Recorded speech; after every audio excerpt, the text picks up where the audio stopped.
গণপ্রজাতন্ত্রী বাংলাদেশ সরকারের স্বাস্থ্য সংস্কার বিষয়ক কমিটি বিশেষজ্ঞ প্যানেল সদস্য প্রফেসর ডাক্তার সরকার মাহবুব আহমেদ শামীমকে ইতালিতে চাঁদপুরবাসী সংবর্ধনা দিয়েছে।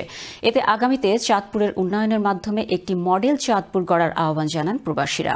ইতালির রোম থেকে আমাদের প্রতিনিধি মিনহাজ হোসেনের রিপোর্টে থাকছে বিস্তারিত। গণপ্রজাতন্ত্রী বাংলাদেশ সরকারের স্বাস্থ্য সংস্কার বিষয়ক কমিটির বিশেষজ্ঞ প্যানেলের সদস্য ও চাঁদপুর ২ সংসদীয় আসন মতলব উত্তর দক্ষিণের এমপি মনোনয়ন প্রত্যাশী প্রফেসর ডাক্তার সরকার মাহবুব আহমেদ শামীম সংক্ষিপ্ত সফরে ইতালি রোম আগমনে ইতালিস্থ চাঁদপুরবাসীর আয়োজনে ও চাঁদপুর জেলা জাতীয়তাবাদী ফোরাম ইতালির উদ্যোগে তাৎক্ষণিক সংবর্ধনা অনুষ্ঠানের আয়োজন করা হয়।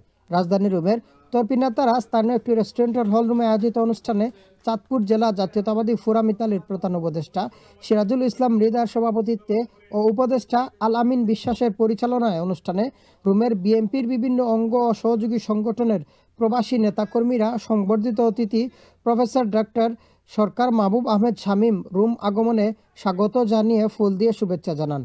অনুষ্ঠানে প্রধান অতিথি হিসাবে বক্তব্য রাখেন সংবর্ধিত ব্যক্তি প্রফেসর ডাক্তার সরকার মাহবুব আহমেদ শামীম। তিনি তার নির্বাচনী এলাকা ও প্রবাসে থেকেও দলীয় নেতাকর্মীদের ঐক্যবদ্ধ হয়ে কাজ করার আহ্বান জানান। এ সময় অতিথি হিসেবে আরও উপস্থিত ছিলেন ইতালি বিএনপির সাবেক সভাপতি শাহ মোহাম্মদ তাইফুর রহমান চুটন, সাবেক সহসভাপতি হুমায়ুন কবির, মাসুম বিল্লাহ, সাবেক যুগ্ম সাধারণ সম্পাদক কাজী আবুল বাশার, সাবেক মহিলা সম্পাদিকা ফাতেমা কবির সহ মামুন ব্যাপারী, চাঁদপুর জেলা জাতীয়তাবাদী ফোরাম ইতালির সিনিয়র সহসভাপতি কবির হোসেন, সহসভাপতি মোহাম্মদ খুকন, সাধারণ সম্পাদক রবিউল মোল্লা, মতলব উপজেলা ছাত্রদলের সাবেক সভাপতি নাজমুল হুদা ডলার সহ আরও অনেকেই।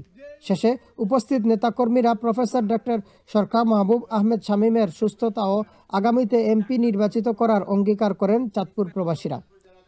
ইতালির রোম থেকে মিনাজ সেন, চ্যানেল এস নিউজ।